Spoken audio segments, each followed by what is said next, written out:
Right. Welcome everyone to this lovely Thursday morning, January 19th. It's House Government Operations and Military Affairs Committee here, and we are meeting this morning on a couple of different items. We're going to start with some testimony from folks from the Vermont Judiciary around the Budget Adjustment Act, looking for us to include recommendations to our Appropriations Committee colleagues across the hall for the FY23 BAA. So there's a team here today, and Terry, I believe you're leading up the entourage. If anybody wants to testify together, feel free to bring up a chair, or if you want to go solo and introduce folks, that's fine too. I can kind of let you drive. I was going to start off with some introductory remarks, and then others would be presenting. Apparently, there's a PowerPoint presentation that was provided. Great. I guess you all will be going through individually versus having it on the screen to share. Is that? It is our preference to have that on our own devices. So I'll direct everybody to our committee page. And is it up under Terry's name? Yeah, so if you look at his date, request for FY23 budget adjustment memo, is that the? Yeah, the memo provides an overview of the Budget Adjustment Act request, and then Marcia will be going through the PowerPoint slides to address the technology aspects of it. I guess I should probably say first my name, Terry Corsone, State Court Administrator. And we really appreciate the opportunity to discuss the Judiciary's Budget Adjustment Act request with you all. As I mentioned, Marcia Shells, who's the Judiciary Chief Technology Innovation Officer, will talk about the technology aspects of the request. And Greg Mosley, who's the Chief of Finance and Administration, can address any budget aspects of the request if you have questions about that. In my role as State Court Administrator, and I'm also speaking on behalf of Chief Superior Judge Tom Zone, I was going to address court operations aspect of the request, if that was okay to start off. Yes, please. And I wanted to mention also that the Budget Adjustment Act request was provided in that in that category because we were advised that one-time funding requests were more appropriate for the Budget Adjustment Act versus the basic budget process. So that's why it's being submitted as a Budget Adjustment Act request. It's a one-time funding request. So from my perspective, from the court operations perspective, we just wanted to lay out the fact that the judiciary has been experiencing very serious issues with the current network that we have that service through ADS. And those issues have severely impacted court operations in the Vermont judiciary, including preventing judges from accessing court files, from issuing orders, preventing court staff from processing files, and preventing litigants from accessing court hearings.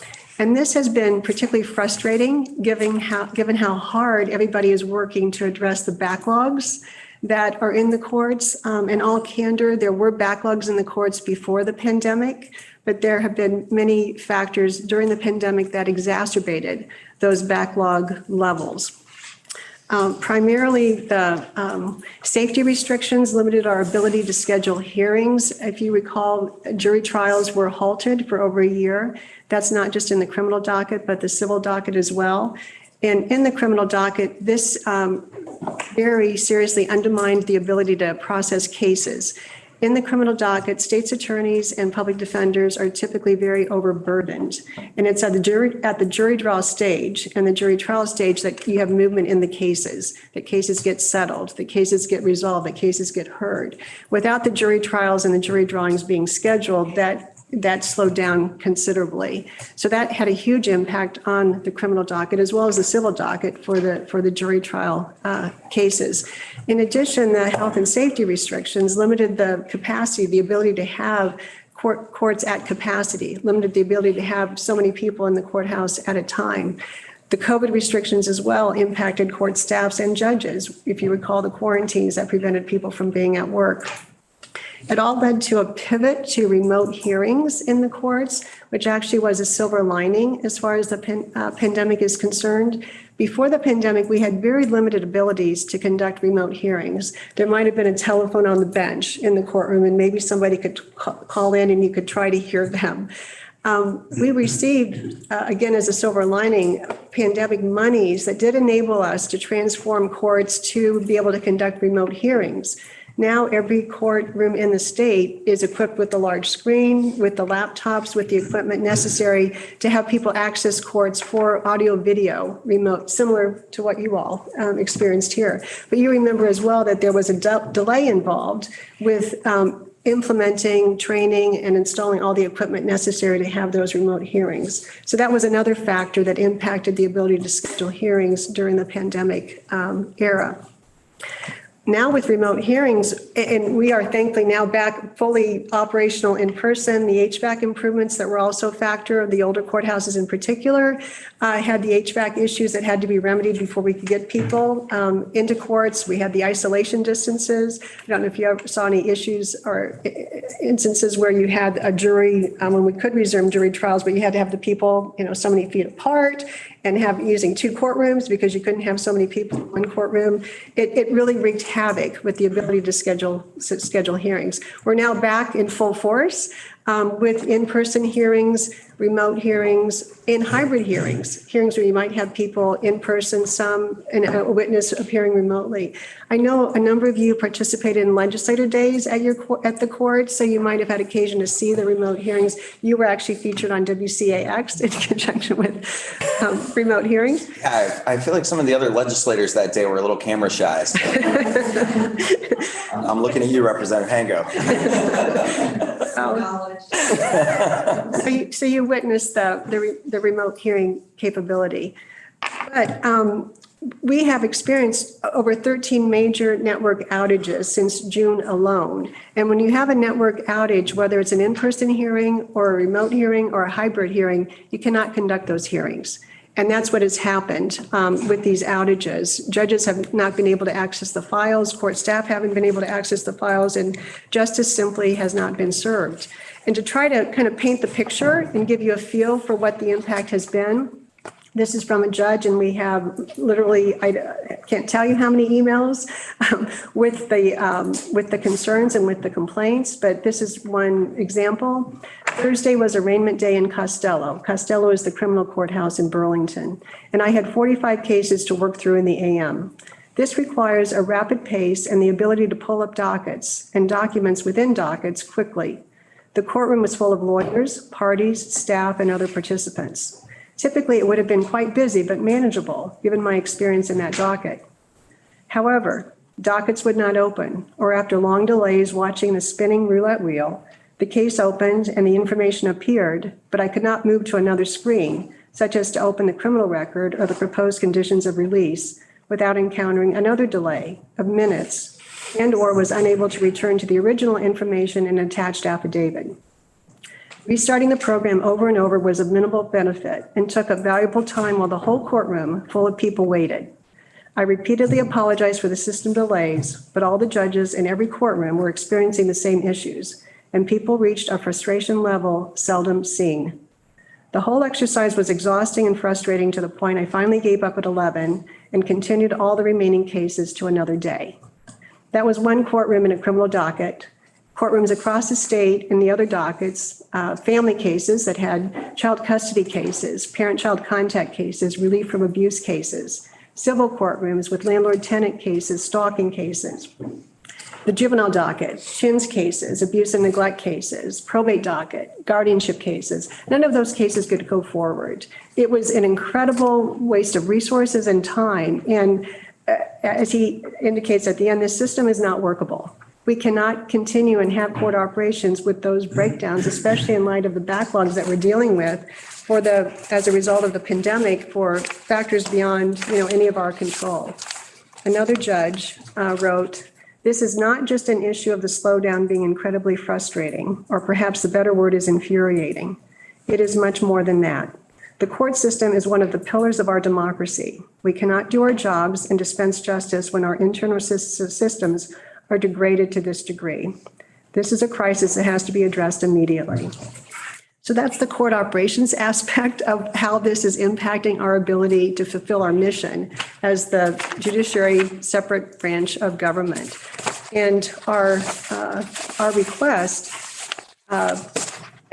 If ADS were able to address the issues and fix them and provide the services that the request asks for, we would be more than happy to continue with that arrangement. But our experience has shown that that is not the case. And our research shows that the cost involved with the request, and Marcia can go over the details, is that there would be a cost savings with the request that we're proposing. It would result in vastly improved services to court operations and at a considerable cost savings in our view. So that's the background for our request, and I can't stress enough the urgency that the courts feel something needs to be done, because we cannot have a recurrence of these situations where people who've been waiting months, if not years, for their hearings to come forward, to have everything come to a halt because of poor network service. So as is happening, for way of context for the committee, as is happening with so many things with our new committee and new jurisdiction, we are hearing from folks for the first time in the context of budget adjustment. So we're getting a brief introduction and then right into urgent requests that we're being asked to give a high sign on across the hall. So I want to apologize to everybody for the awkwardness of that, but that's kind of the way we roll here at the legislature.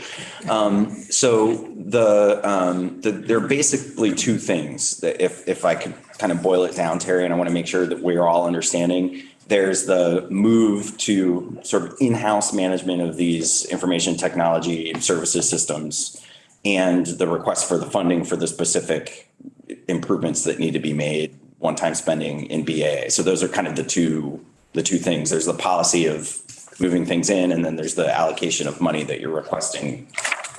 Right, that's a good way to summarize it. And I should have said that the request includes 4 components.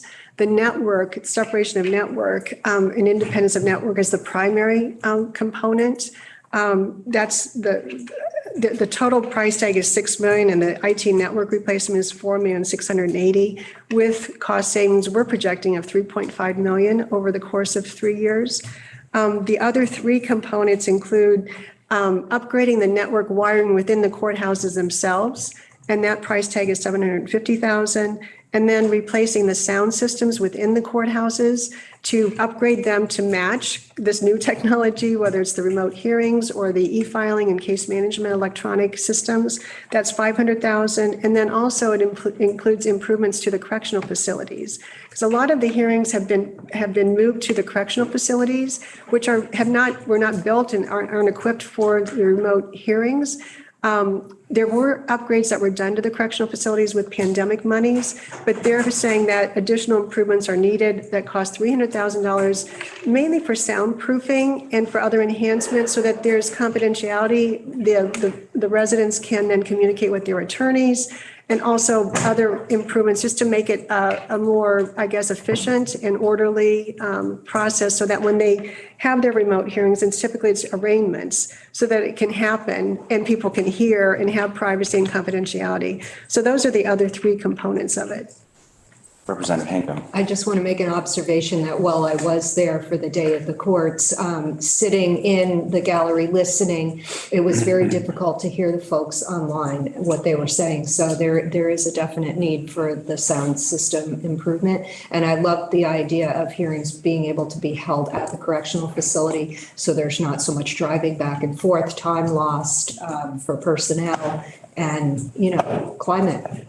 Oh, yeah, right. No, nobody's, disputing the benefits of it. It's just trying to, now that we've had the experience of working with it, these are the issues that have been highlighted from the correctional facilities perspective, and we can't disagree. So that's what we put in for that component too.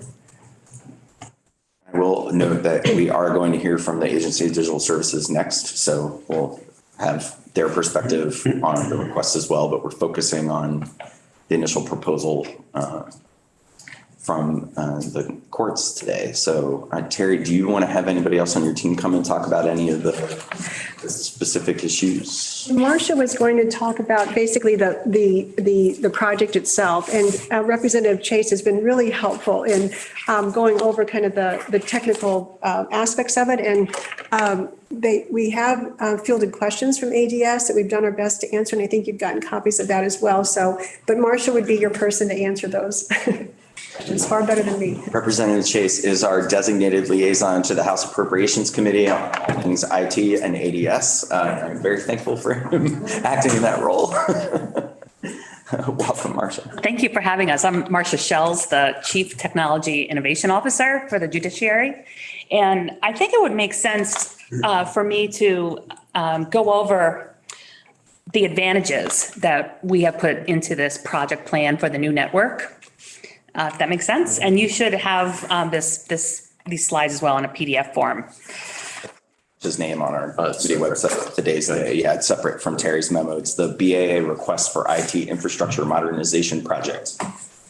So we have actually been working on this project plan for approximately 9 months. And in order to figure out the architecture and be able to budget, make that budget request. So this was not, I just didn't want you to think it was a rushed estimate. We've really done a lot of homework and talked to a lot of vendors and put together a system architecture that we feel would have a lot of benefits.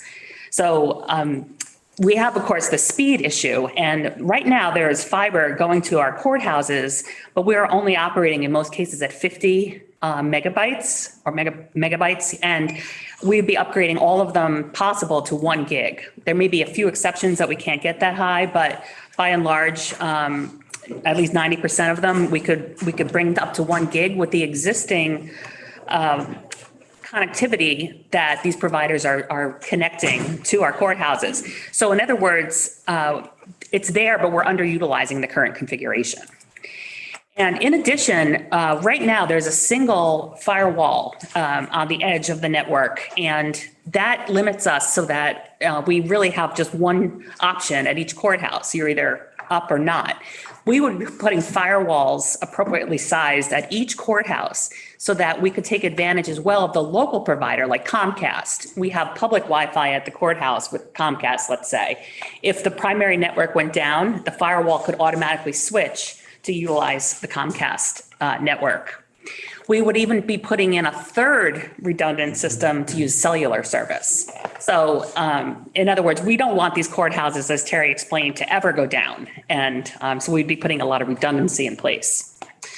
We also don't have secure Wi-Fi at any of these courthouses. So we do have public Wi-Fi, but we don't have a secure Wi-Fi where a judge or court staff member could unplug their laptop and move it. So you can imagine how difficult that is for a judge moving from chambers to the bench. They would have to unplug, then plug back in and log into everything. So we really want to add that secure Wi-Fi that's part of this plan. We would want to increase our cybersecurity system. We would be operating with a security operations center that we would be outsourcing, which would provide 24/7, 365 monitoring and would be in contact with the technology service center staff. That's the IT staff for the judiciary. And they would also help us with training and testing of our end users to keep their expertise up. And the other thing that we feel very strongly about is that by separating from the executive branch, we would have a smaller, a more secure footprint because they have hundreds of systems and many of them are antiquated, whereas we have a smaller number of systems that we are keeping up to date. So just by virtue of being part of their network, we're more vulnerable. We would be more proactive. Right now, we have to hear from our end users when the network is slow or out. We want to be able to get in front of that. And that's part of this system. It would have an advanced network monitoring system to notify my staff so that we can be proactive and communicate with the judiciary first. Of course, if we have all these redundancies in place, we would hope that wouldn't be the case. But we would have this monitoring. So I have on my staff 24 FTEs, and 10 of them would be involved in this. And we feel adequately staffed and with the right expertise for the systems that we have chosen to be able to manage this ourselves. And then lastly, because the network is maintained by ADS, we have to have our Microsoft licensing as well done through ADS. And we would be moving that to managing it ourselves if we had our own network. which means that we can be much more responsive to our end users, whether it's a new judge starting or needing to get additional licenses. Right now, there's a real delay, I will say, especially if someone is moving between branches. It can take upwards of 3 days to transfer their accounts. So we could do that in 5 minutes. So we would really, and as well as, lastly, I will say Azure is the future of where we're going to be moving all of our systems from Tech Vault, which is our data center, to Azure. And we would like to be able to have our own separate tenant, separate from the executive branch, where we maintain all of our systems and our data. So could you just describe what that is for the committee? A cloud, I'm sorry, it's a cloud-based data center. So instead of having a physical data center, Microsoft has several of these across the country with redundancy, and basically, and maybe you could help me out here. The servers are not somewhere here in Vermont, right, in some giant complex in multiple other locations off-site, but secure. Right. Microsoft backs up to backup. Right. Yeah. Very cost effective. And the cost savings we looked at, we're paying the ADS allocation and the ADS SLA. And we looked at apples to apples, what it would take for us to run this network and our Microsoft licenses and Adobe licenses and such. And that was how we came up with this projection of around 3.5 million over a 5-year period. Savings. 5. Oh, savings. Savings, yes. Yeah. I just showed this FY23. We're not spending that for $460,000, but that is what it would if we were running it ourselves. So Representative Murwicki, I think you had a question. Are you ready for questions? Or? Oh, sure. Yeah. Well, thank you. Thanks for coming. Certainly something we need. When you said 1 gig, is that symmetrical up and down? Yes. Yeah. Joe Paquin is my IT director for infrastructure and desktop support. As I understand it, the download and the uploads are just as important. Odyssey, our case management system, is a client server application. So it requires messaging back and forth from the courthouse user to the central Odyssey database. And when the network is degraded, those messages just queue up. And that's why the judges were experiencing minutes delays trying to bring anything up. It just bogs down our whole system. Representative Chase. And those servers are within the network, or are they outside the firewall? They're within. Okay. They're in Tech Vault. Representative Murwicki. Thanks. Wasn't quite done yet. Oh, I'm sorry. So just curious, because I just don't know, my questions are based on naivete as much as anything. You were saying how outside the courthouses, you have access to high speed, but inside. How does the connection get there? Do you use a commercial internet service provider? Does the state have? I'll let Joe answer that. So we use in most cases First Light Fiber to get from the courthouses to our data center. So it's a commercial provider, but it's a private line. Okay. And have you found them to be responsive when? For the most part, they have not been without their own outages as any provider. So that's hence the redundant different providers, so that in case First Light goes down, we have the capability to continue operations. Okay. Just sharing the reflections of my constituents that one of the main reasons our county's created a CUD is the costs of commercial providers, and the responsiveness is poor, to say the least. So another option might be when the CUDs start to come online. They are part of our plan, like EC Fiber. Yeah. That's where I live. Yeah. They are part of the plan. Yeah.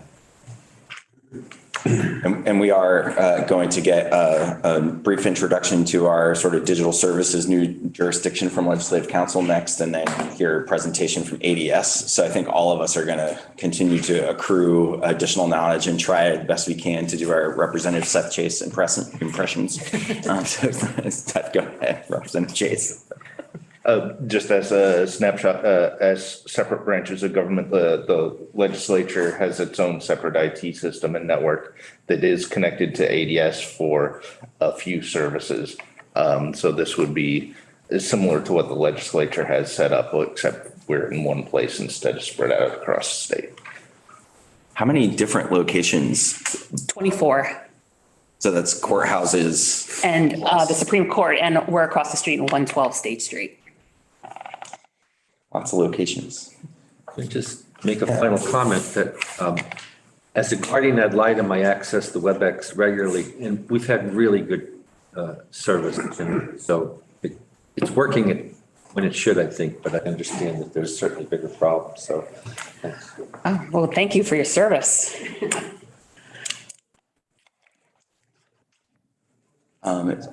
Yes, Representative Nugent.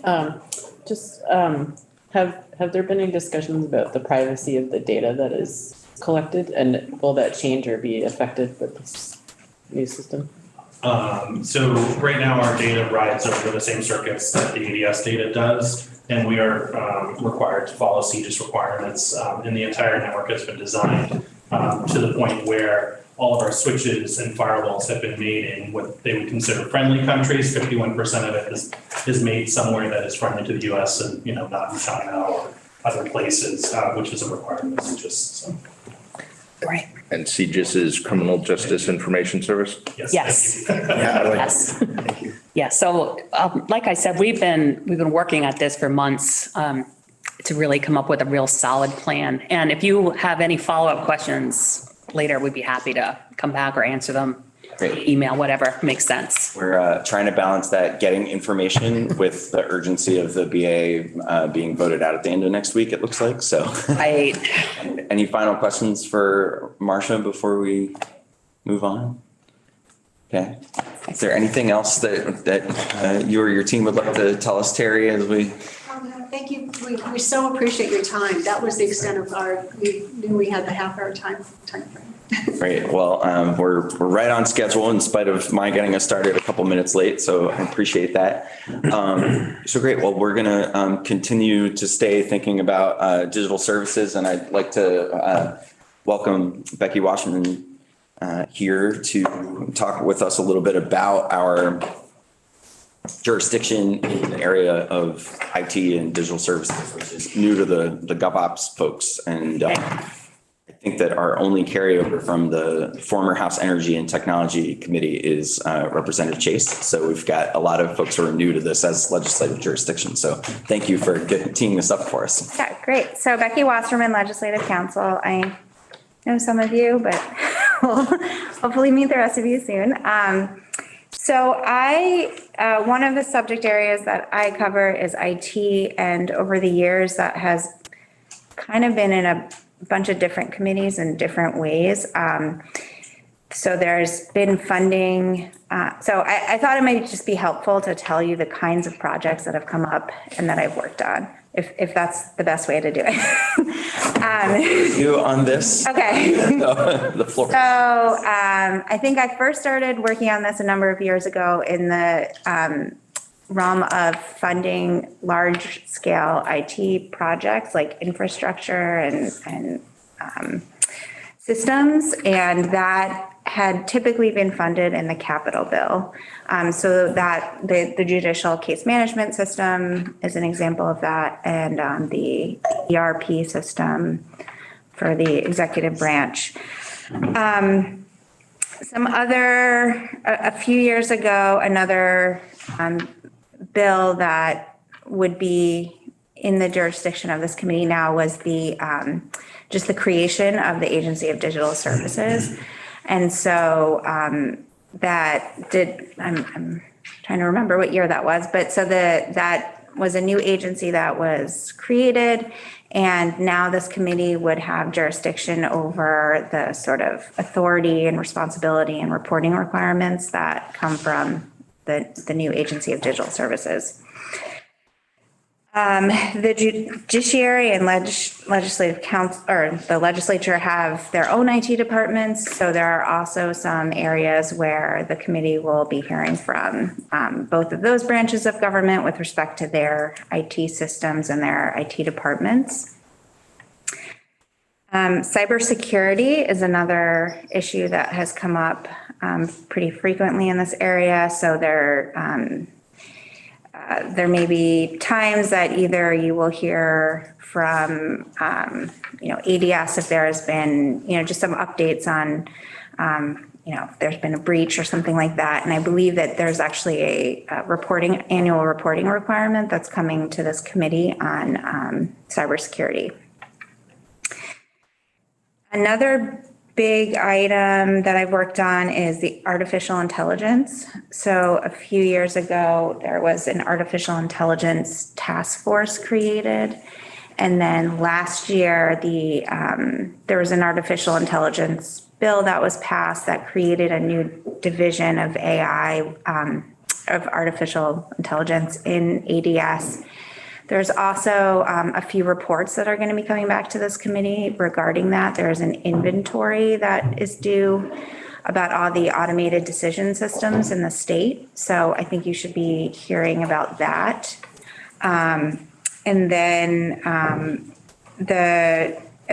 I believe that would be an annual report after this year's report. And then just the sort of regular updates about AI will be coming to the committee as well.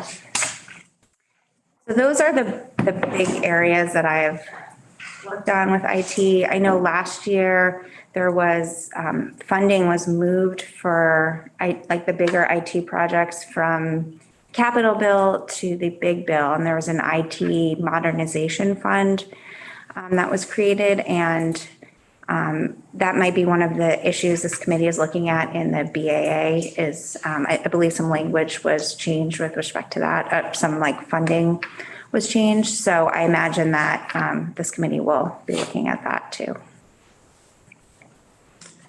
I'm looking forward to hearing that proposal explained a little bit, because all it is a line in a memo for us. But I know Representative Chase has been watching the testimony across the hall and can fill us in once we get there. So some of the policies that go ahead, Representative Chase, please. Just as means of backgrounds for folks, one of the things that Becky mentioned was the IT modernization, that's basically shifting the way that government pays for technology. Instead of spending $100,000 on a thing and then not touching it for several years, changing it to an operational expense where it's an ongoing allocation of a certain amount per year. So my impression, having been through some of these discussions on the periphery, is that we would buy systems, and that could be hardware, software, stuff that accompanies that, licenses. We would sort of invest in that one time as a capital expense.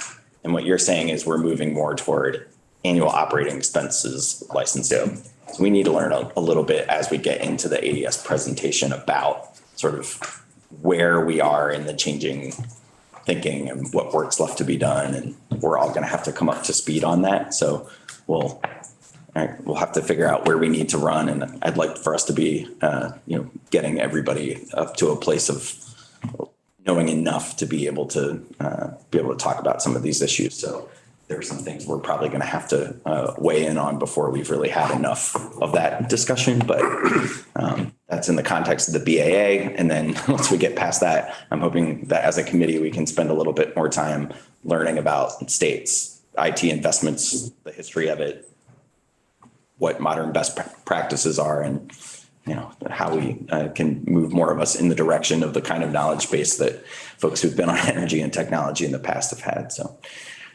And one other thing I'm just realizing after hearing this conversation is that JFO has an IT consultant that has been following projects. So that is another source of information for the committee.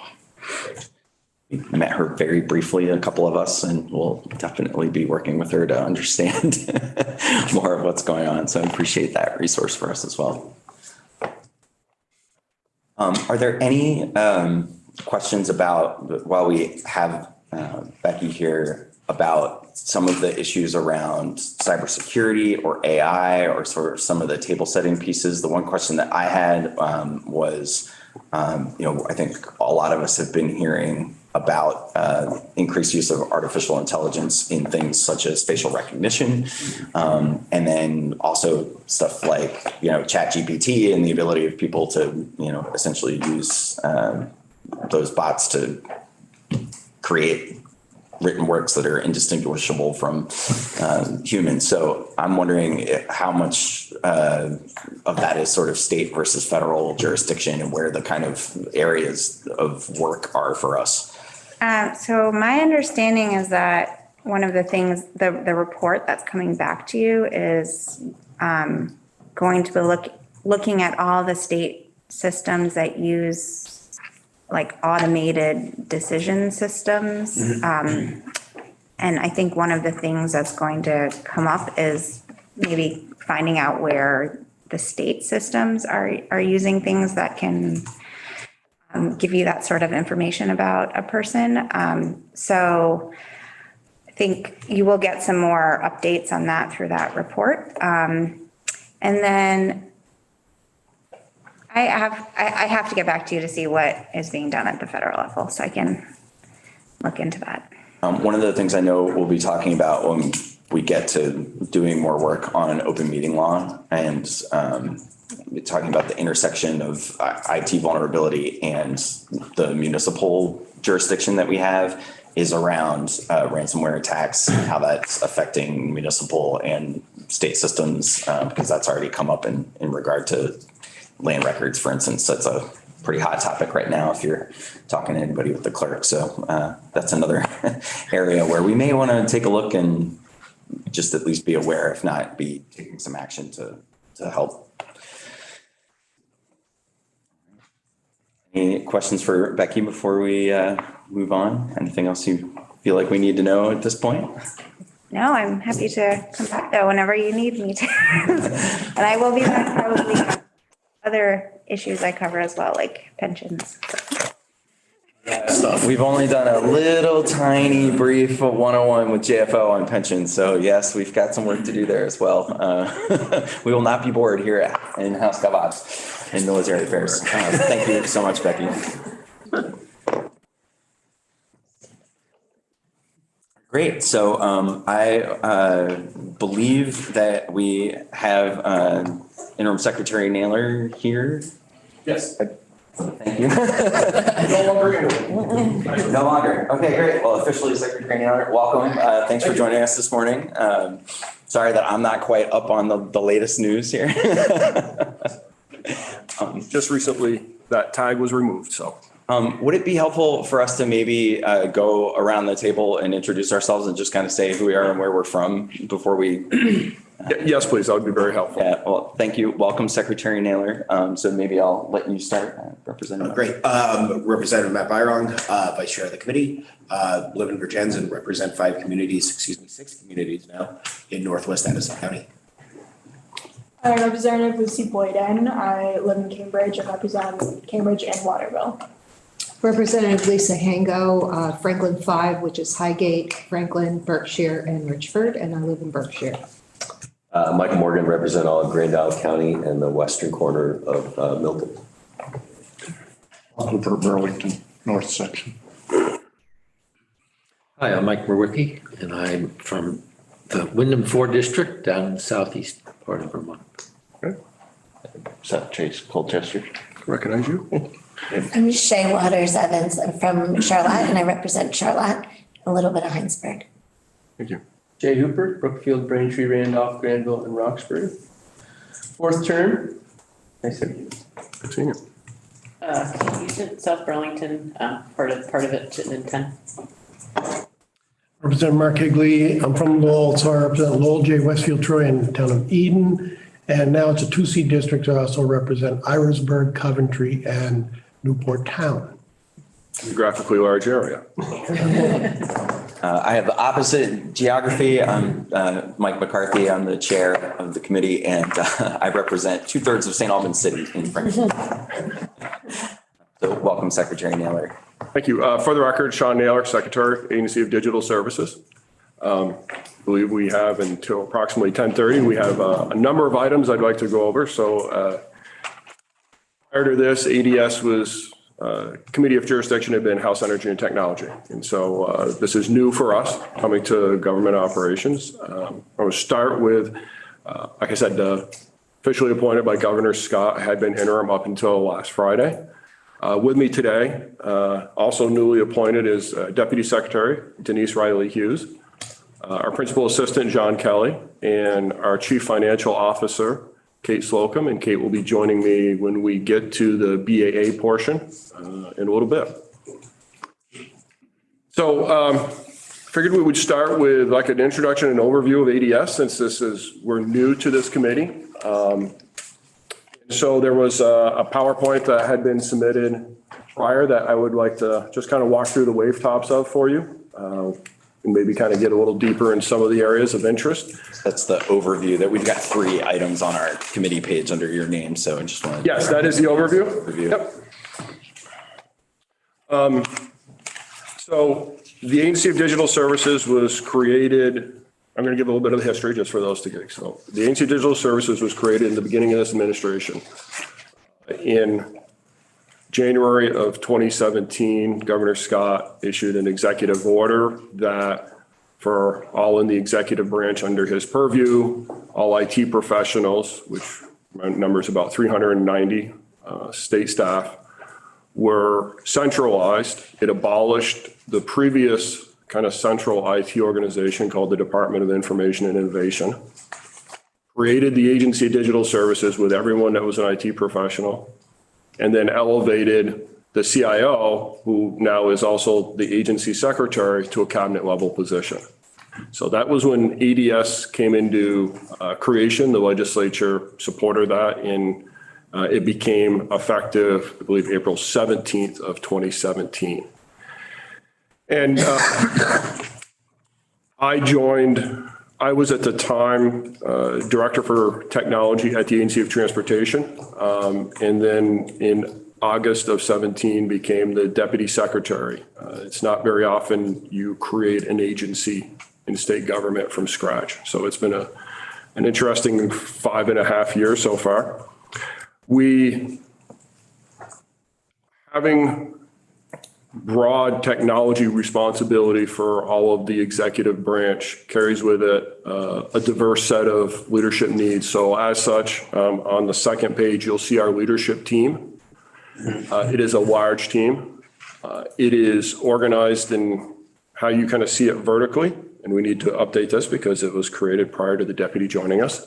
And so on the left-hand side is what we affectionately refer to as our C-suite. So our chief financial officer, our chief technology officer. So we'll run down through those. So Mark Combs is our chief technology officer. Him and his team are really about driving strategic direction, technology choices, where we're going in state government, doing the research and recommendations. Next is Scott Carby, our chief information security officer. I'm sure you will want to have him come join at some point. We will be able to give you an overview of cybersecurity efforts, kind of the world as we see it at the moment, those types of things. So it's always a scary but usually engaging brief.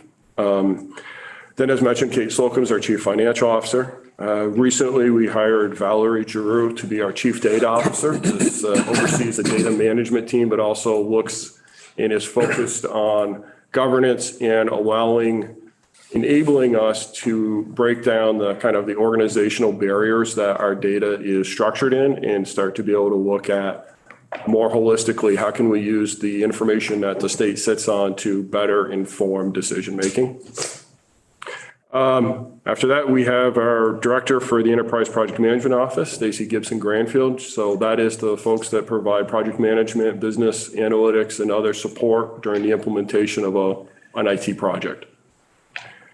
Jim Lipinski is our Director of Shared Services. So that's a division that exists within ADS, which is roughly aligns to what the former Department of Information and Innovation did. It's like the central, I always use the word commodity, but it's not really commodity, but it's the ubiquitous services that most agencies and departments tend to use, like desktop support, manage our Office 365 tenants, so like email and collaboration tools and things like that, things that kind of cut across the organization. And then in that side of the house, the last one is, and the most recent, is Josiah Raish. Josiah is our Director of Artificial Intelligence. I was excited to hear earlier the interest in it. I believe this weekend, the second report was uploaded. The first was an inventory back in December of AI use in state government. We'll touch on that a little deeper, but we're excited to have Josiah in that role, and I think you will find him also someone you'll want to speak to, and at least an engaging topic, and also very timely. So the other side of the house is our agency embedded folks. So as part of the creation of the Agency Digital Services, where I was at Transportation, we had our own IT organization. Those staff that really are key to knowing what the business processes are and like delivering services that are unique to that agency have stayed embedded. And so they have an IT director that's part of our leadership team to help manage that local team. And also, for each of the agencies, often they sit in on their executive team meetings and can help solution and bring ideas of technology to help solve problems at that local agency level. And so let's start with Mike Nagel at the Agency of Human Services, Kevin Vianney at the Agency of Administration, Tracy Delphi at the Agency of Education, Peter Tell covers both the Agency of Commerce and Community Development and Agency of Natural Resources. Hunter Thompson covers both the Department of Labor and Agency of Agriculture. Actually has a third one in the Cannabis Control Board that's not listed there. Robin Nilsson just joined us and is now the IT Director for the Department of Public Safety, and Tom Bonomo is at the Agency of Transportation. So that covers a lot, both from the people and kind of the services and how we're structured. I'll pause there for any questions. So I don't know if this is an appropriate time to talk to you about the sort of the policy side of some of what we were talking about, where the legislature, for instance, and now potentially the judiciary may have more independence than some of the state agencies do. If we move forward with the judiciary proposal for the BA, for instance, and how does sort of the legislative IT fit in? Are we sort of, as a separate branch, we have our own IT system, but we're obviously using services from ADS. So I think it would be helpful for the committee to kind of understand the general philosophy that organizes that as we go across branches. So we are the exclusive provider of services to those agencies and departments under Governor Scott. We provide a significant amount of the services required by the separately elected officials within the executive branch. So the treasurer, the auditor, Secretary of State, Lieutenant Governor. If I'm missing any at this point. So, and also the Attorney General's office. And then as we get out from there, we provide a small portion of support to the legislative branch, mostly domain name services is what they consume from us. But for the remainder of their services, they're pretty fairly autonomous in self-supporting. And then with the judiciary branch, it's a little bit more from us. They do utilize our network. They take advantage of, or they are part of some of the other services, but I would characterize it more as a hybrid, not as involved as the agencies or departments or even the separately electeds, but more than the legislature. The primary being the network services that we provide. Thank you. Yep. We're gonna skip over the mission and vision, but that's there. One of the things that we've tried to do is, if you have this PDF, the links at the bottom of many of the slides will take you to our website where if you're really bored at night, you can learn more about the Agency of Digital Services. I encourage everybody on the committee to visit the ADS website. In all seriousness. Yeah. A lot there. There is. Robust content. Yes. Yes. I do want to spend a few minutes on the ADS goals. So IT modernization, Vermonter experience, cybersecurity and data privacy, and financial transparency. Those are the tenets. And as you can imagine, all of those help to roll up to the governor's goal of modernization directly, and also related in supporting the other goals of the administration. But, every time we look at a project, every time we're considering an initiative, we're looking at how does it help us modernize? And modernize doesn't mean always to be on the latest and greatest.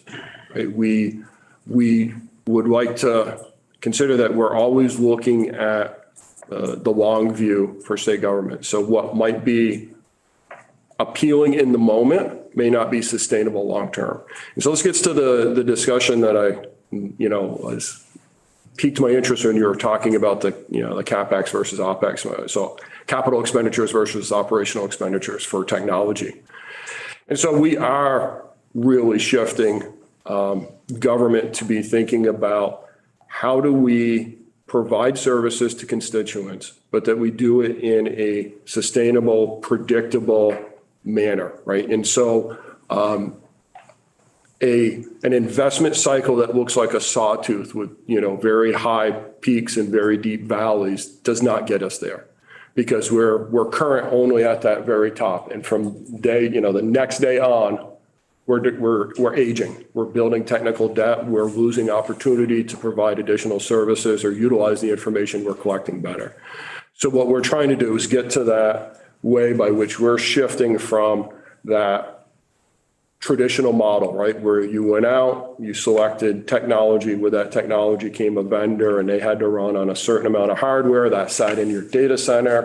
It required a certain amount of technology for a database, all those things, and so you made that significant investment and then you ran it for as long as you could before you came back and wanted to reinvest, because you needed to squeeze every dollar out of that initial investment. And when you look at the world we're in now, especially as it relates to cybersecurity, running something for as long as you can is almost a recipe for having issues, because the technology is aging every second.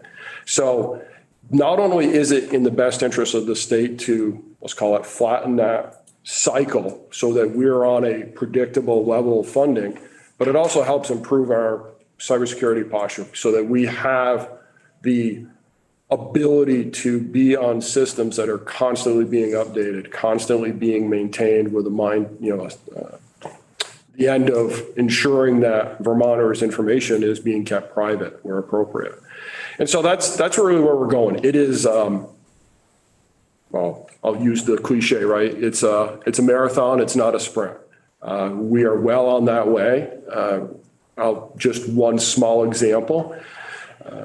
We have migrated about 300 of our servers out of our data centers that we own, that we have, right? So we have a data center at the National Life Complex, and we have another data center, our primary ones, at Tech Vault, which is a hosting provider in Burlington.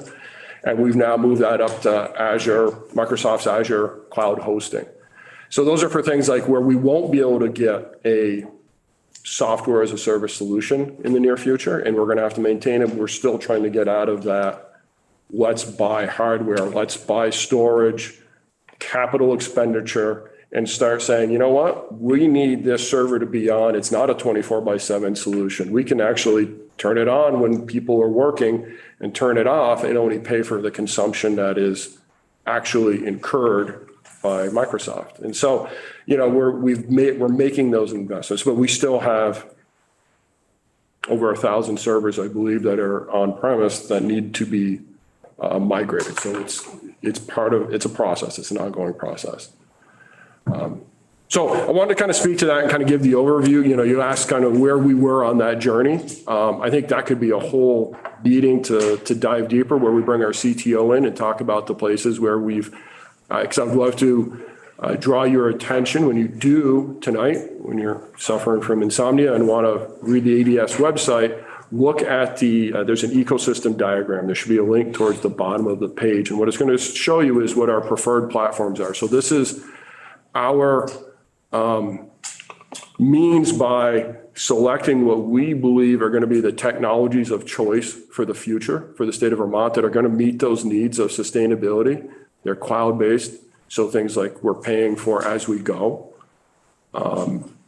whether they be monthly or annual subscriptions. But I think a good follow-up would be to have a deeper conversation on that with the CTO, go over that, kind of give you a better context of how cloud solutions are going to play a future for us. Yeah, I will ask Andrea to maybe put that in my parking lot of things that we schedule for the future. Representative Rowicki. Hopefully this is a quick question, but other states have availed themselves for other departments. I think Rhode Island's Department of Labor is now using Google. If we were to do that and not make these hardware investments, would that be within your departments? Yes. Yeah. And that is really strategically what we're doing. Google is one of the host providers, Microsoft Azure's, Amazon Web Services, AWS, you'll hear that term thrown out. So we're doing that, but then we're also looking at technologies like Salesforce. Right, and saying, okay, this is a platform we want to be able to build solutions on. So it's a mixed bag, but all of that falls within our purview. Yeah. Slack is one of those things. Yeah, we're firmly in the Microsoft space when it comes to like collaboration tools. So like Teams is our choice over Slack at this point. Representative Nugent. When you move to the cloud, does that mean that it's a subscription service? And just curious, what happens if you don't pay, stop paying, like who owns the data or how that? Great question. Yes, they are subscription services. Yes, we still have a contract with them and we negotiate with them. And in that contract are all our terms and conditions, of which they range from cybersecurity to also it's our data, we own it. And by agreeing to a contract with us, you agree to put whatever energies are required to provide us our data at the termination of that contract. So we do incorporate that language and requirements in there so that we don't run the risk of isolating state data. Yeah, I think one of the things we might want to put in the parking lot for that future presentation is sort of the trade-off around cloud computing versus owning your own servers and sort of the pros and cons of both of those things, because I think that'll be interesting to the public and to many of us who are not IT experts. I think it can sound counterintuitive that using cloud services in a server farm or server farms that are far, far away could be a lot more secure than sort of having your own hardware. It is one that at first blush you have a hard time reconciling, but I think that would be a good conversation to what we do to kind of validate that. All right. Any other clarifying questions before we move on? Thanks for taking questions mid-presentation. Yeah, I mean, it should be, right? Whatever you have for questions. Quickly, I'm going to touch on the Division of Artificial Intelligence. So this was created as a result of last legislative session. As I mentioned, we've hired Josiah Rasher as our AI director. The AI Council is operational. They've met a couple of times. I believe it was December 15th, we had to provide the artificial intelligence inventory, which was an inventory of the systems in use at the state of Vermont and the executive branch that are reliant or use some form of AI. And so when we talk about artificial intelligence, we're talking about it in the context of a system, like that could be a neural network, it could be machine learning, but something that is helping to make a decision on behalf of a human. Often is how we kind of characterize that.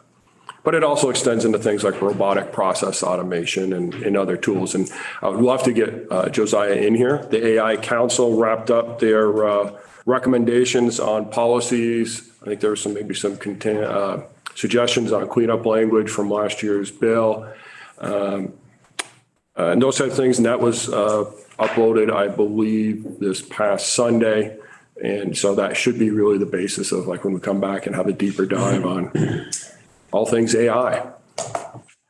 So definitely want to put AI as well, and especially if there's cleanup language that might be presented to us. The other thing that I just wanted to ask for clarity for the committee is, could you just give us a couple of examples of how the state is using AI that we might see in that report? Because I think for the uninitiated, they might be like, we're using AI. What are we talking about? So it's all over the place. So from a really geeky perspective, some of the appliances that we purchase from vendors for cybersecurity utilize artificial intelligence to determine, is this packet really from where it's coming from, or should we like send it off somewhere, right? So we when we're being attacked, sustaining millions of attacks weekly, we can't have a human sitting there trying to like play traffic cop for the internet traffic. So that's a place where AI is done. You mentioned ChatGPT. We don't have any use of that yet. But there's a lot of, that is a huge leap. That is different than what we've seen to date. And the reason I said that is another example, and one that we don't often think about, but we are all using AI on a regular basis, is tools that like help to autocomplete an email or a text based on your patterns, right? The machine is learning what your two thumbs are doing often and offers to complete it for you. That's a very simple version, and so it runs the breadth, and you're going to see a lot of that are in between, and anything I would say beyond that would steal Josiah's thunder at this. Great. Thank you very much. Yep. The next one is the dashboard. So I'm going to hold this up because I want to make sure you draw attention to this one in the next slide. This is, we've been very fortunate over the last couple of sessions that the legislature has recognized the administration's desire to modernize technology for the sake of delivering services to Vermonters. Through that, we have identified a number of modernization projects that were directly appropriated.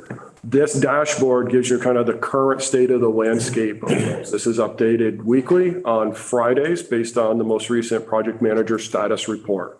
I'm not going to get into it. I prefer not to get into any of the projects today, but would love to come back and talk about DMV modernization, UI modernization, a couple that are really important active projects. So I'll tease you with that. I did a couple of stints on House Transportation. We talked about the DMV modernization quite a bit. I bet folks from other committees would be happy to learn a little bit more about projects they heard about in past years coming. So definitely we'll dig in there later. Be glad to come back and talk. And then the next one is another dashboard. So this one's a more of an operational dashboard. So think about the previous one as the project where we're going. This is an assessment that we do since the beginning creation of ADS. We did our first one right before in December of 2017. And so I would encourage you to come look at this because it will be updated after the governor's budget address, because this gets updated annually to reflect our budget ask. And so this is the current one. So this would have been last year's version. But there will be updated numbers. But things that I wanted to point out is, that 7 million cyber attacks thwarted the previous year, just in stuff that we know at the edge. 1.3 million online transactions through our web services, just through our provider, VIC, which is now a Tyler Technology company. That we have 230 public-facing services to provide constituents an what's called a digital alternative to either coming in person or filling out a PDF form or something like that. And then more importantly, not more importantly, but just as important, 27 million through last year in direct savings attributable to centralizing technology for the executive branch and starting to look at the economies of scale, the redundancy, consolidation. All of those works have led to, even contract negotiations have led us to, over the course of the first 5 years, directly or indirectly accounting for 27 million in money that did not have to be spent on technology. Also in there is a number of metrics around, the volume. We try to capture something that gives a sense of scale and then performance against that scale. So you'll see things like, 70,295 tickets processed annually by our service desk or support tickets by our team, with an 89% hit of our SLA. So we have a service level agreement. We have a target of 10 days resolution. Sometimes we miss those, but 89% of the time we hit those. Often they're especially now, the supply chain is such that many times vendor delays can hold us hostage for something we're trying to accomplish. 10,600 computers, 11,881 users. We do periodic surveys to the agencies and departments for customer satisfaction, which we have consistently been around a B+.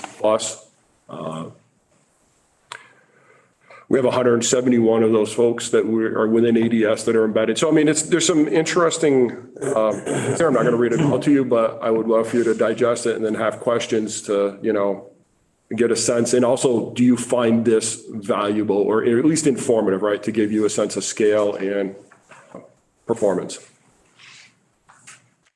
Chase? You're good? No question? All right. Yeah. All right, cool. I'm trying to be, in my peripheral vision, recognizing people on the committee, representing Murphy. Thanks, this is helpful. The first line, Office of the CIO, there's a category, security as percent of IT staff.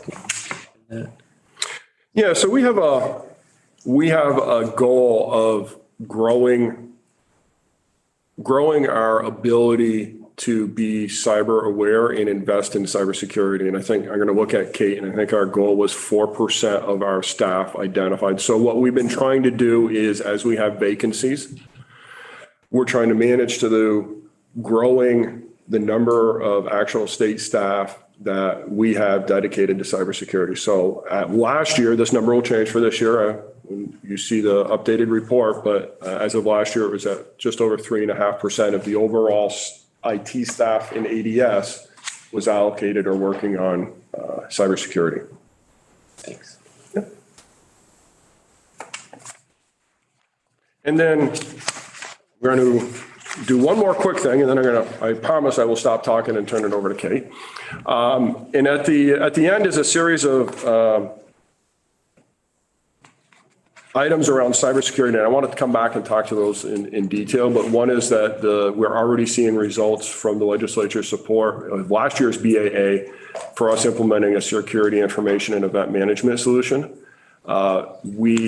What this does is it's allowing us to take all of the things that track activity on our network and in our systems, put them in a single place and start to mine that data. We never had a single pane of glass into all of those things because each system had its own method of logs and tracking and things like that. And a result of that is we've already identified around 500 state accounts. So I'm going to use an example. My login account is Sean Hotnailer. Accounts being used from countries outside of the US attempting to log into state resources to the tune of 30+ million times, which we were blind to because they were scattered throughout. And so now we've been able to take that, identify, oh, look at this. They're all originating from this one place on the face of the earth, which is in this hemisphere. Let's block traffic from there because odds are we don't have any state employees working in this one place. And so, that is already paying dividends. That investment that you provided us, we've implemented in helping us to shore up our cyber position. And then lastly is the cybersecurity standard. For those that have probably been paying attention, there's been a lot of discussion around TikTok over It's quieted down a little bit. But Vermont and ADS was proactive. Many of the states that have banned TikTok in the last couple of months were doing it also with certain other technologies from China.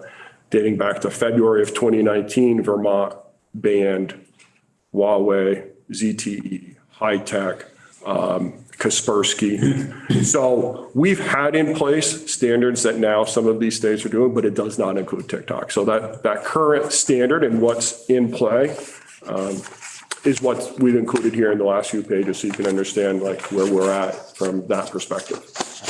That my wife doesn't think she's going to be shut off of TikTok. Could you just clarify that that's a ban on TikTok on state devices? And so we have not right now. So there is no ban in place on TikTok for state devices.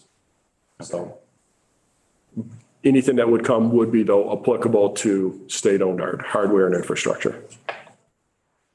So what is so I guess I misunderstood your previous comment. What is the current recommendation or state of policy around? Can I say stay tuned on that? Yeah, okay. Great. My curiosity's piqued on the subject as well, so. Oh, again, I meant to tease you with these things today. I want to come back. You have been successful in that then, Mr. Secretary. All right, excellent. If there's no other questions on like ADS overview, I know this has been in depth, but I felt like it was the right time to touch on some of the items based on what I was hearing for conversation. That's great. I want to give you this time. I also want to make sure that we at least get an introduction to any specific things that are in the budget adjustment that we've been asked. That's where we're going to go next. Okay, great. Excellent. Kate, can you join me, please?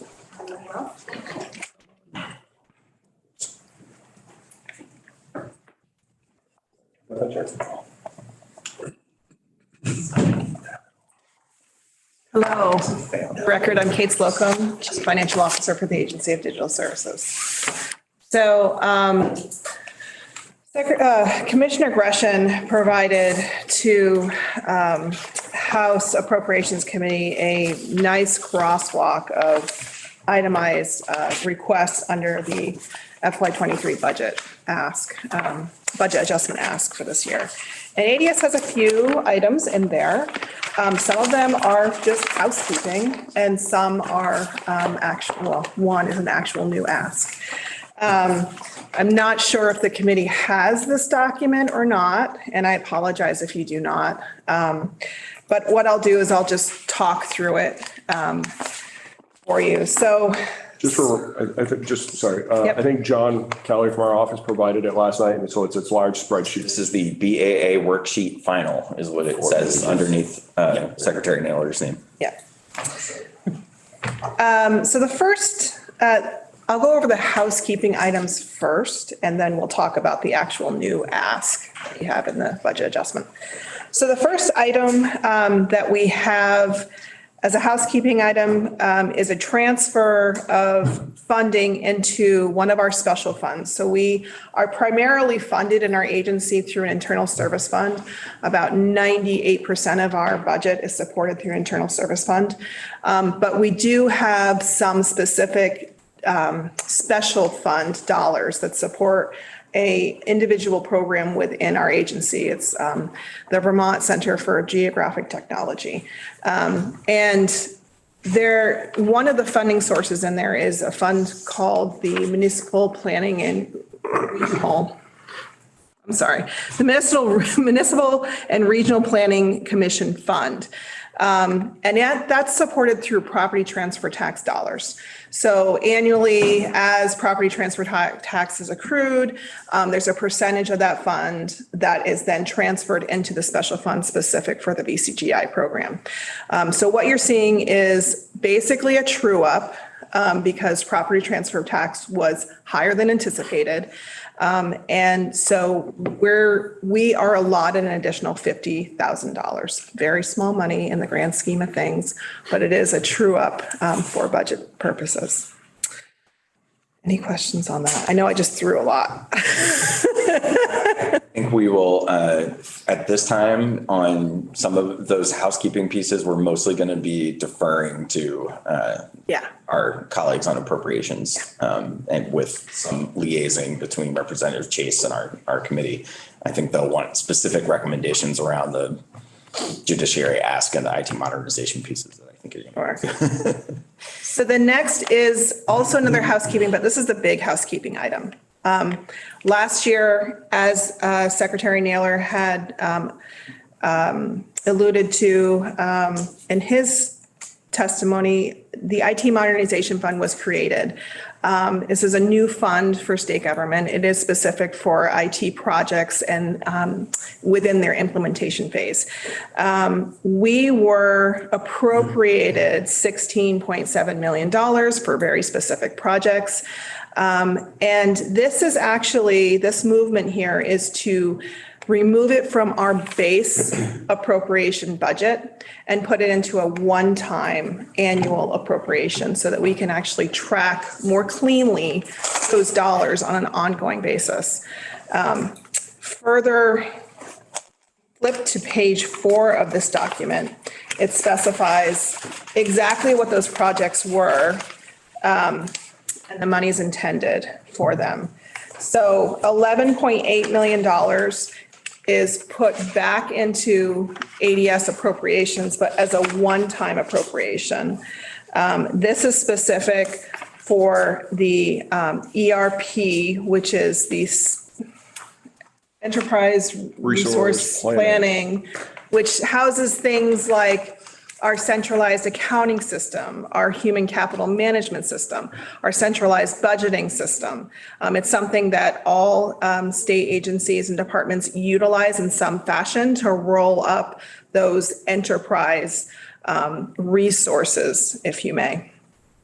The next allotment was $1.8 million for a project you will hear referred to, I believe, in this committee because it's under BGS. Likely. The WIMS project, which is a capital asset management tool.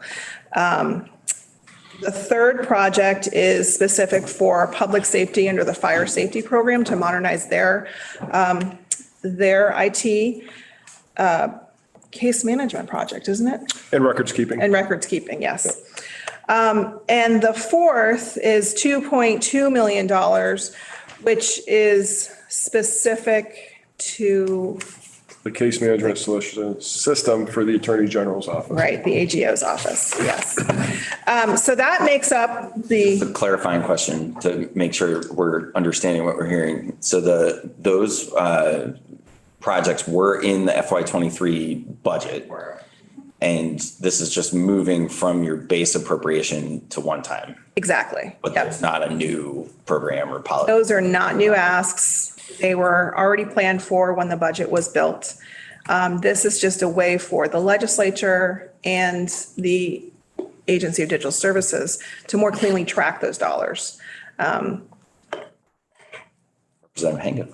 Great, thank you. That's good that you said that because on letter A, it says for new and ongoing initiatives as follows. So when these are implemented, it's that chunk of money, however long it takes to use that chunk of money. But there are no new initiatives, or are some of them new, but they've already been put into the budget that we saw that we passed last year? So that's a wonderful question, and it brings me to the next two. So there essentially are no new asks in this, but the mechanisms of legislation and appropriation through last year's big bill, the budget bill, there was a total amount that was set aside for the IT modernization for very specific projects. Out of that, these first four projects were actually appropriated in the big bill. There was additional funding that could be appropriated further to ADS for specific projects, DMV modernization, and the UI project at Labor. But that funding was contingent upon there being a surplus in general fund available to put into the IT modernization fund. So if you see on this document, there's actually two more projects listed. The first one is the DMV modernization. There was surplus money available. This is to move it. It actually is sitting in the IT modernization fund, but this is to move it into that one-time appropriation again, so we can more cleanly track, as well as an additional $3 million for the next phase in the UI project. Thank you. Can I build upon that? Of course. Thank you. With regards to unemployment insurance modernization, the excess revenue was enough to fund the full ask from last year, which was 30 million. So that's sitting in it, but we're in legislation as that project went through certain milestones. It was set up that the money would be released in increments. So 2 years ago, 3.5 million was appropriated for the first phase. This is the next step. This is 3 million. The remaining 27 million is tied to a couple of check-ins for us to come back. I say us, the Department of Labor and Agency Digital Services, to Joint Information Technology Oversight Committee to give an update, and after our independent review, once a vendor is selected, to then release the remaining two amounts. So even though it says 3, there's still 27 million sitting there that has been appropriated, but we do not have spending authority on yet. Is that the best way to put it? That is the best way to put it. Hey. We have no ability to draw it down without coming back to the legislative body and receiving that appropriation through legislation. Didn't want anybody to think that we could modernize all of unemployment insurance systems for $3 million. So what I'm seeing on I want to make sure I'm reading the right line. So there's the 20.2 million in that's the DMV next phase. Yes. And then the 3 million that's just below that is mislabeled in the narrative. Okay. It is also said to be DMV, and it actually should be the VDOL unemployment insurance system. Okay. I was like, where is the UI? I'm not seeing that. Yes. Yeah. Well, that's one of the reasons why we want to walk through this with folks, is because, things like that happen. Representative Hango. I must be on the wrong document, but I'm seeing it on my document, 3 million for the Department of Labor Unemployment Insurance Modernization Project. Interesting. So that 27 million, you said it's appropriated, but you'd still have to come back and ask for it next year or whenever you're going to ask for phase 3? So work from memory, and I'll look to John Kelly, but I believe July 1 of this year, we can come back and 10 million of that remaining 27 million will be released pending approval by JITOC. And then the following July 1, I think the remainder is scheduled to be released. So we have like 3 milestone check-ins to work through that project and ensure the legislature is comfortable with what we're doing to modernize the system. Thank you. And that is not dependent on any future surpluses, which we will not have likely. Correct. It was fully appropriated from the Got it. surplus last year. Thank you. Okay. I think we've got a couple of different documents. Some of us are looking at the memo. Some of us are looking at the big sheet. Is maybe that makes sense that the language would probably have it correct. Right.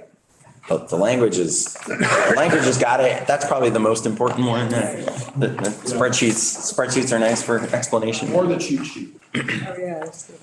So those are the housekeeping items in the budget adjustment ask for ADS. We do have one budget adjustment ask, which is new. This year, I spoke about our VCGI team, which is kind of an exciting team. They have testified to this committee before. I'm sure they will come in again. They are within our chief data office. And they are stewards of LiDAR data, which is data that's used for multiple purposes within state government and within the private sector, also used by municipalities. AOT uses it greatly for their work. And a lot of that data that is current data the state uses is at least 8 years old, if not greater than that. So this past year, the team working with USGS was encouraged to apply for a new USGS grant to update that LiDAR data. And the technology to collect the data has increased substantially since the last time we did a run. And basically it's planes that shoot lasers to the ground, and they measure the topography of the ground and tell us, you know, where are rivers and where are these mountains and where are these buildings. In working with the USGS, it was identified there was a grant opportunity that was coming up. The deadline was December. Our budget had already sailed at that point. So we decided that we were going to seek to apply for this, but there was a match that was required. It is 70% state, 30% USGS. And we have applied in cooperation with the Agency of Transportation. They actually are the applicant, the official applicant on the grant document. But we are working with them in cooperation. And we've received a contingent endorsement. And the contingency is that we can secure that matching funds through our budget adjustment. So we're requesting, and this is on the 4th page, line 2,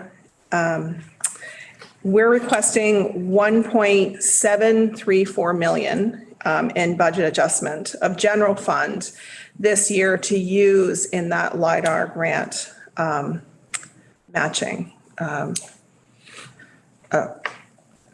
So any questions on that? So if that wasn't approved until we do the big bill for FY '24, would we miss getting the?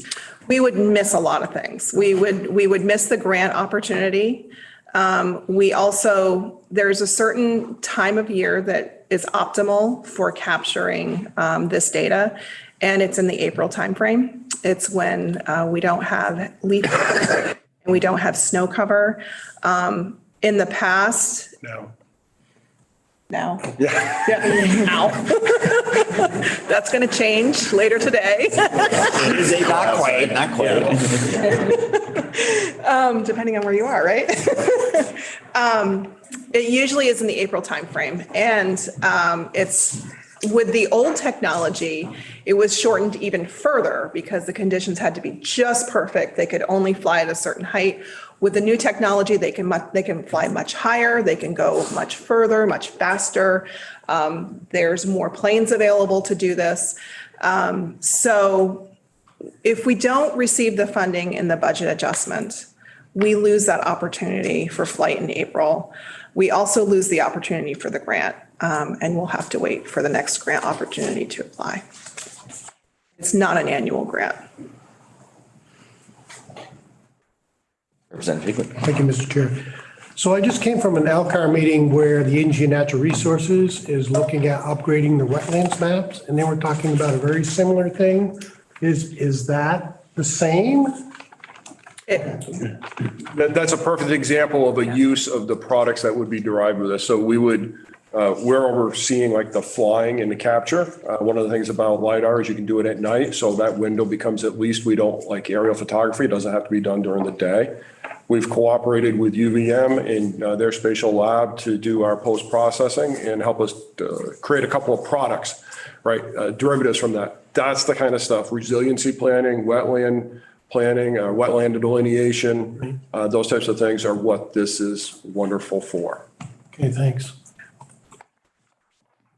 There are many, many agencies and businesses that use the publicly available information that was collected from the last pass. I use it in my day job all the time. And this will continue to be in the public domain. Great. That was going to be my next question. With the resourceful action. Any other questions about the LiDAR portion? I have, before we move on, anything else? So I did want to ask if the agency has a position on the judiciary ask. Yeah. Before we let you go today. Right. Yes. So I'll start and I'm going to give some context. Bear with me. I like to talked about like shifting to the cloud and those types of things. The pandemic accelerated everything for us in the adoption of technology, the remote workforce, all of that. Our network that was designed to support, the 90s client server architecture model doesn't support that so well. And we've had some challenges with performance on some of our edge firewall equipment. We are going to use my transportation analogies because I spent 29 years there, so bear with me. We were attempting to shift traffic from like one bridge to another without building a temporary. And so we on 3 different weekends, one before the elections, and then we go into a blackout period so that we don't interfere with the Secretary of State's office on everything, and then 2 attempts after the elections. We took, because it required us shutting down internet traffic from our network, we took time boxes on Sundays to attempt to do this. We had engineers from the vendor, Palo Alto, who we buy this hardware from. We could not successfully move traffic from one to another in the time box that we had. And so we called them off. We weren't going to continue to try and do that. After the 3rd attempt, we were figuring we were proving Einstein correct. So we have changed our direction, and we're kind of taking that mindset and we're building a temporary, not a temporary, but a permanent parallel path. We're in the process of ordering the infrastructure. We were actually talking about that this morning. The order is going in. We are seeing about an 8-week supply chain delay in receiving that. What that will enable us to do is to build a complete parallel and then incrementally move traffic over to it from what our existing infrastructure is. And what that's going to do is it's going to alleviate that pressure. And so each time we move more traffic over, there will be less pressure on our edge. So that's context because everyone that we provide network services to, especially on days Tuesday, Wednesday, and Thursday from like 9 to 11, we see it, everyone experiences it. It is not acceptable. So I'll acknowledge that. We own that. We are working to resolve that. I feel we will have a suitable determination to that success prior to the session ending, right? So based even on that, with that supply chain, we should be able to come back and give you updates as to what we're seeing for results of what we're attempting to do. Applying that to the judiciary's ask, you'll notice I've talked a lot about cybersecurity. And I think it's one of the most important things. We cannot be exclusively cybersecurity minded, because if we were, we would shut everything down. Nobody could do anything, but we would be super secure, right? So there's a constant tension between providing appropriate services in a secure manner. Anytime we expand the number of networks or the points of entry that Vermonters' information lives on, we grow our risk. So from the administration's perspective, we would like to see a single performant network be the solution for the state of Vermont.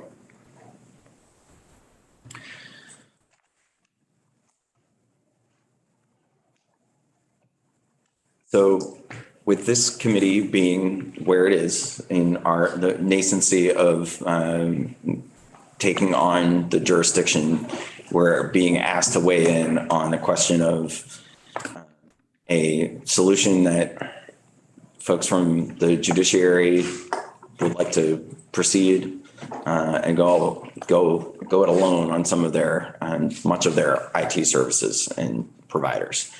And I guess given the backlogs that they're experiencing and the desire that I think all of us have to make sure that justice is able to provide it as swiftly as possible, and we're able to move some of the stuff through the court system.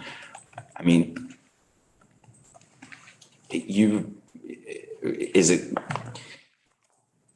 we're being asked to sort of weigh your testimony where there's concerns about cybersecurity and the long-term desire to have everybody move in on the same within the same system and have one single umbrella.